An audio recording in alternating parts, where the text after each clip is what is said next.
With that, we'll recognize the gentleman from New York, Mr. Owens, for 5 minutes.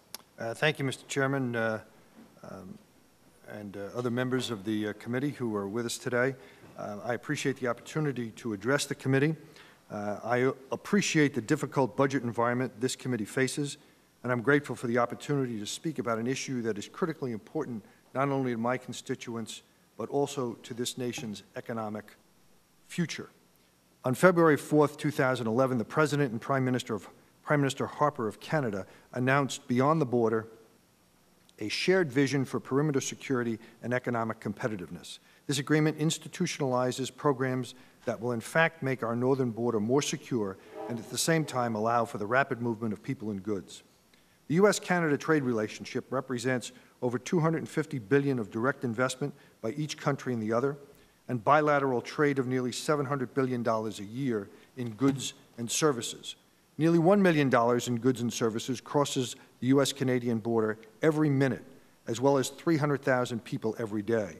This trade relationship sustains a total of more than 100,000 jobs in the chairman and ranking members' congressional districts alone. My congressional district in New York has 13 ports of entry and border crossings. In fiscal year 2011, these border crossings processed more than 500,000 trucks and more than 3 million people from Canada, helping support more than 19,000 jobs in the region and over 500,000 jobs across New York State. My point is not merely to rattle off statistics, but to emphasize the opportunity this committee has to ensure that we can appropriately implement this agreement, enhance security, particularly with the location of Fort Drum so close to this border, as well as to create jobs. As this committee considers a budget resolution for fiscal year 2013, it is critical that we provide adequate resources to the Department of Homeland Security, Department of State, Office of the Director of National Intelligence, Animal and Plant Health, Inspection Service, Customs and Border Protection, Food Safety and Inspection Service, Transportation Security Administration, Department of Transportation, and the Department of Justice to carry out the Beyond the Border initiative.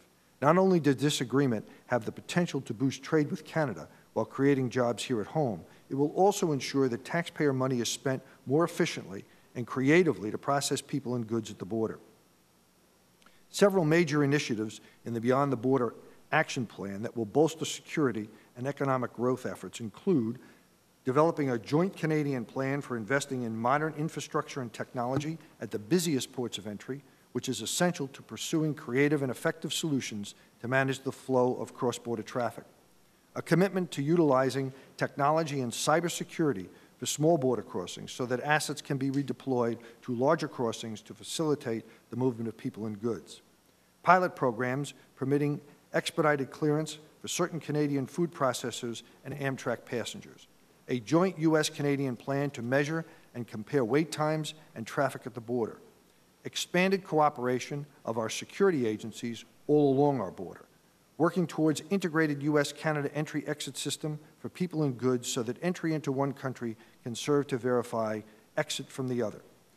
Current joint traveler programs that will be enhanced by the Beyond the Border initiative include harmonizing what is known as the U.S. Customs Trade Partnership Against Terrorism, or CTPAT program, and the Canadian Partners in Protection, or PIP program, and an expansion of the FAST program, which moves trucks more quickly through our borders. Harmonizing the Canadian Customs Self-Assessment and U.S. Importer Self-Assessment programs, expanding a TSA risk-based screening program so that Canadian Nexus card holders can move more quickly through TSA screening locations throughout the United States, and expanding Nexus or express lane capacity at border crossings, in particular at Saint-Bernard-de-la-Colle, Canadian border crossing in Quebec. These are just a few of the initiatives that the U.S.-Canadian joint working groups will begin proposing solutions to in the coming year. Ensuring adequate investments in the Beyond the Border Agreement will help boost this nation's exports to Canada, our biggest trading partner, and help ensure our northern border is more secure. Thank you, and I yield back.